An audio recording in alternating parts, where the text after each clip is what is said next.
Shot a video recently on how to not fight fair, the 5 outsized advantages, and I actually got a better response on it than I was expecting, which is good news. So I wanted to dive into my favorite unfair advantage, which is reading. I think reading is the most important skill habit you can cultivate. As you can tell from the annoying virtue signaling background that I have in my videos, I read a lot. Believe it or not, this is not the room in the house that has the most books. And I've developed a protocol for my reading that I'm actually really proud of. So I'm going to walk you through my system. You don't have to use my system if you don't want to, but this is going to help you with retention, maybe most importantly, but also honestly just kind of makes, I think, reading more enjoyable. So feel free to customize this however it is you see fit. The first and most important thing, and this was actually, I was indoctrinated by a friend on this level, is you need to use a pencil. So go buy yourself. I've got these real fancy mechanical pencils because I just like nice writing utensils. It makes me enjoy the process more. Go get yourself some nice pencils because you're going to start writing in your books. And I realized in the very beginning that this feels sacrilegious. Don't write in your antique first editions, obviously.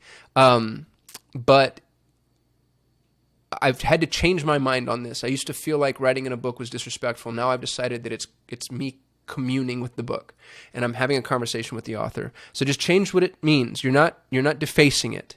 And what's really important about being able to write in the book is this is how you can let yourself just enjoy the book. Because for so long, what I would do is I would be reading, and then if I needed to take a note or look up a word or if I had an idea, then I'd have to go to my journal, and it was this constant back and forth. And every time I would take my eyes off the page, it would stop the flow, and so it would decrease my reading time by multiples. So never stop reading. Give yourself the opportunity, and you're just sitting there, and you've got your book, nice plug for Brandon Turner's Multifamily Millionaire, and you've got your pencil, and I actually kind of generally like to follow along with my pencil because I've read a little bit on speed reading, which also really helps, by the way. But if there's anything that's notable, interesting, thought-provoking, I underline it. And I've got a key for myself, and you'll want to develop your own key. But I put little symbols in the margins.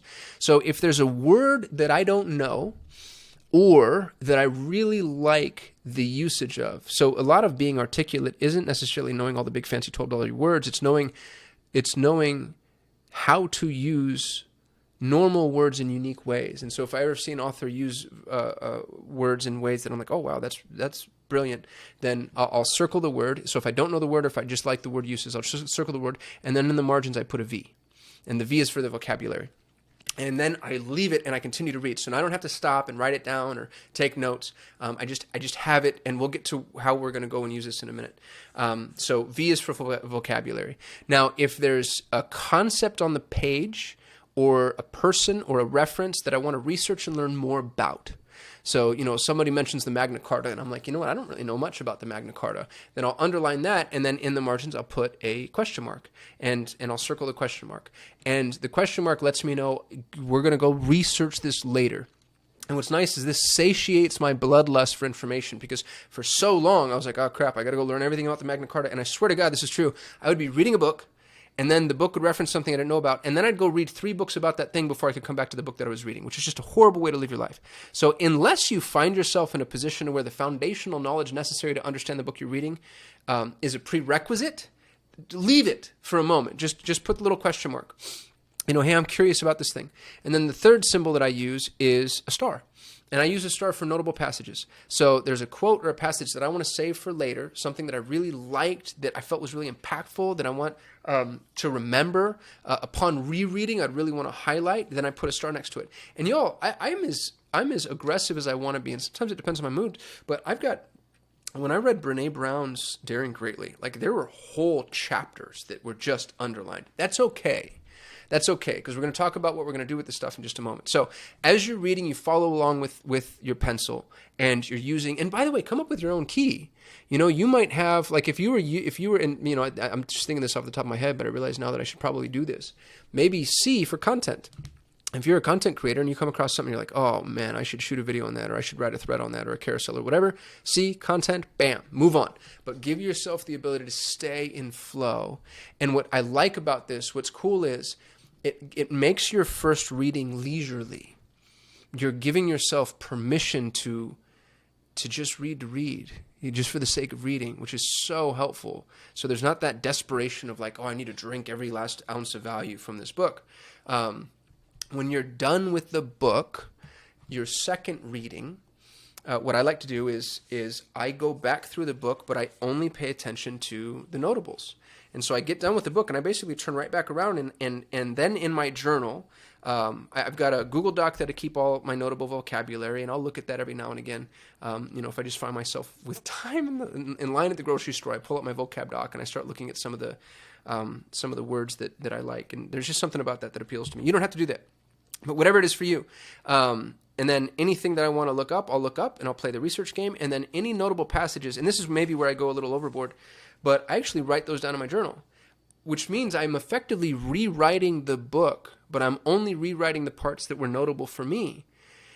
And what's cool about that is if I ever want to go back to that book, I don't necessarily have to return to the book as much as I return to my journal. And I get all the distilled value from that book, from my journal. Now, I'd caution against relying on that too much, because as you grow, you get different things from every book.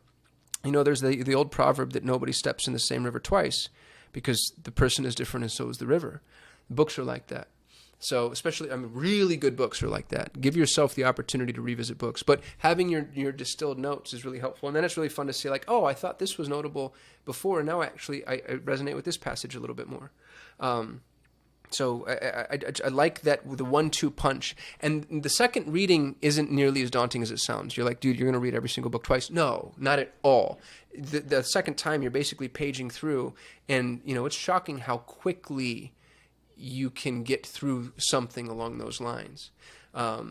So I hope, and again, it helps with retention. There's all these studies done on writing things down and upon second review. There's a book, it's actually on my bookshelf, right up there. It's called Make It Stick. And it's an interesting book about retention. And really all it says is effectively you need to test yourself at the end of anything that you read. And you test yourself with questions you come up with. It doesn't matter, which is really interesting. And, that book's a good example. Some pro tips on reading. You have to pick your material properly. Make It Stick is a good example. And I'm not trying to bash those people. They took what should have been a blog and they made it a book. And that it pisses me off because that seems to be a trending theme. People are taking small concepts and they're expanding it into full books. Now, sometimes that works really well. It worked with The Gap in the Gain, Dan Sullivan. It worked with 0 to 1, Peter Thiel. It worked with The One Thing, Gary Keller. Those are actually 3 of my favorite recent books. And they're all very simple, but they're not written in simplistic fashion. They just help reinforce this idea. I'd strongly recommend all 3 of those books, and I read them cover to cover. But then there's books like Make It Stick or Mel Robbins' 5-second rule, where I'm like, man, I could have gotten the value from like the Cliff Notes version of this book. And the way to protect yourself from that is what I do for all nonfictions is I'll skim first. And it's, in my opinion, it's on the author to capture my attention. I didn't used to feel this way. I used to feel like, oh, I have to read everything cover to cover, otherwise I'm not a real reader. But then what happened is I became fatigued of reading, which you don't want to do. It's so dangerous. You have to love the art of reading. So now I'm skimming, and if something captures my attention, then I'll dive a little deeper. And if it maintains or retains my attention, then I'll stay deep and maybe even go a little deeper, and so on and so forth. But then there are books that actually diminish in value as you go. One of those, interestingly, was Driven by, I think it's Douglas Brackman. And I say it's interesting because I have a mastermind called the Driven Mastermind. The name of the mastermind is based on this book. Here's what's funny.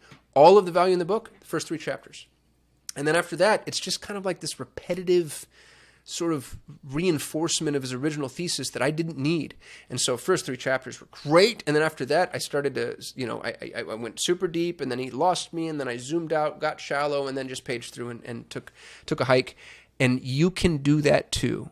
It's okay to skim, skip, jump around, choose your own adventure. Now, it's heavily dependent upon the type of book, right? So like that's obviously it's maybe only applicable for nonfiction. And then some books are sequential in nature. I'm reading Brandon Turner's Multifamily Millionaire right now, and it's a 2-volume book. And there are foundational components where you actually need to read section 1 in order to understand section 2. And then there are some components where I can tell that I'm able to bounce around. And I'm like, you know what? I actually really understand this concept, I'm going to move on. And so, you get more sophisticated as you get better at reading. But then there's books like, I've got C.S. Lewis's entire set here, and I happen to know for a fact, I've never read the Screw Tape Letters, but it's been recommended to me often, and that's probably going to be one that I have to read cover to cover. So you'll get kind of good at figuring out what it is that you want to read. Another really cool pro tip is go use summary apps. There's Blinkist is one. ChatGPT now summarizes books really well. And what I like to do is summarize a book before I read it, because it lets me know whether or not I want to dive into this book. And there's ways to hack that too, by the way. What is it? Chat prompting, prompt engineering. Which is not my favorite term. But instead of asking, I'll just summarize the 7 habits of highly effective people. What you can do is go in and say, give me a summary of the 7 habits of highly effective people and give me the 10 key takeaways. And it gives you 10 key takeaways. And then say, okay, give me 30 more key takeaways. And you keep asking for that until you notice that the takeaways get repetitious. And what that exercise does is show you how dense that book is. Because there are books that are insanely dense from a value perspective. Principles by Ray Dalio, so dense. The 7 Habits, so dense. Naval Ravikant's The Almanac of Reval, or whatever it's called. Not a long read, but unbelievably dense. And when I say dense, I just mean the value per word is high. And so you could tell from ChatGPT, okay, I need to go read Principles by Ray Dalio because it's not getting to the bottom of this well. But then the 5-second rule by Mel Robbins, you could summarize that in a tweet. Sorry to go bash Mel. I just hated that book so much. I hated the fact that I'm I can't believe she's getting away with this. Anyway, so that's one pro tip. Another pro tip that I'd have for you is don't sleep on fiction. I get more out of fiction than I do nonfiction, maybe by a multiple. And that's getting more true as I get older. Fiction requires more participation on your part. Nonfiction is here's the principle. Take it, run. Here's how to execute on it. And that's fine. You need that. And I like to go from nonfiction to fiction. I try to have one fiction and one nonfiction. So right now I'm reading The Multifamily Millionaire, and then I'm also reading Tess of the Dubervilles, which was recommended to me by a Twitter friend. And then, but if I'm reading Tess and I get a little fictioned out, which really just means that's a really emotionally capturing book. And I just need a moment, then I can go switch over to The Multifamily Millionaire, and they're so diametrically opposed. I'm not getting confused. If I read 2 fiction books at the same time, I always convolute the stories. And then if I read nonfiction books, I tend to be in different zones. I've got The Origins and Histories of Consciousness by Eric Neumann, and I know that for me to read this and this at the same time, it requires just 2 different frames of mind, and I don't necessarily want to shift in those gears. So what's easy for me is to always have one fiction and one nonfiction that I can bounce back and forth between the two of. I have a dear friend who likes to have 4 or 5 books running all at the same time, and she can do that. She can keep it in her mind. I can't. I'm incapable of it. So whatever works for you. But again, please don't sleep on fiction. Some of the greatest pieces of art that have ever existed are stories, the oldest human art form. It predates language. It's how we think, it's how we dream. It's, the study of psychology is rooted in the study of story. It's how you articulate your life, both to yourself and to other people. Story is so important, and there's so many lessons in story. All religion relies on story, heavily. You could say all religion is story in a way, and that's not meant to be an indictment. I'm not saying anything's any less true. As a matter of fact, it's probably more true. When you see, people, and I'm stealing this from a thought leader I love, whose name I won't say because he's polarizing, but you'd say, is Harry Potter true? No, of course not. But the principles and values articulated in Harry Potter are true on a meta level that maybe is more true than the things that you think of as true, right? Like honesty, integrity, bravery, friendship, legacy. There's truth there that is better articulated inside of fiction than it could ever be articulated outside of in nonfiction, in the quote unquote real world. So please don't sleep on fiction. And if you don't know where to start, just follow your passions. I love Victorian literature. I don't know why. And honestly, it's popcorn movie type books that I love. I love Charles Dickens, which I know is supposed to be so pedestrian. but I don't care because I love how sarcastic he is, and he's so much fun and thoughtful, and his characters are amazing. But then I love Swords and Sandals stuff too. I love Brandon Sanderson and Patrick Rothfuss. I love George R.R. Martin. I love the Game of Thrones series. I love sci-fi. I liked Orson Scott Card and who's the Red Rising guy. Could just go figure out what appeals to you, and don't try to dive in. That's the other mistake I made too, is I try to eat like all of the densest meals first. You can't go straight to Dostoevsky. You want to understand it. I didn't. I still can't tolerate Tolstoy as much as I know he's supposed to be brilliant. But then over time, like you kind of develop. It's like wine, Like I used to hate wine, but then you kind of develop a taste for it, and then your palate improves, and then you find what you like, and it doesn't have to be what other people like. I'd love to know what you read. I'd love to know what book recommendations you have. I have a really good habit. Anytime anybody recommends a book to me, I just buy it. If it's somebody that I respect. And so if you have book recommendations, fiction, nonfiction, I'd love to know what you think I should be reading and why. What books made the biggest impact on you and why? What was the needle mover for you? And my experience recently, and I think I was indoctrinated into this thinking by Nassim Nicholas Taleb. Nassim wrote a book called Anti-Fragile, and I don't know if he said it in this book or if he said it elsewhere, but Anti-Fragile is one of the most important books I've ever been exposed to, one of the most important thoughts I've ever been exposed to, and he's an obnoxious person to read, by the way. He's so arrogant. But he talks about how the longer a book has been around, the more likely it is of value. And it feels like it's either an axiom or it's an oversimplification, depending on where you sit philosophically in terms of your view of the history. But regardless, I've just found it to be true. Go read The Republic, right? Go read Meditations by Marcus Aurelius. So much value there. And Marcus Aurelius is one of the smartest, most powerful people who's ever lived, and you can just read his words. What a blessing. Anyway, it's got a little preachy. Let me know what you read. Like, comment, subscribe. I'll see you tomorrow.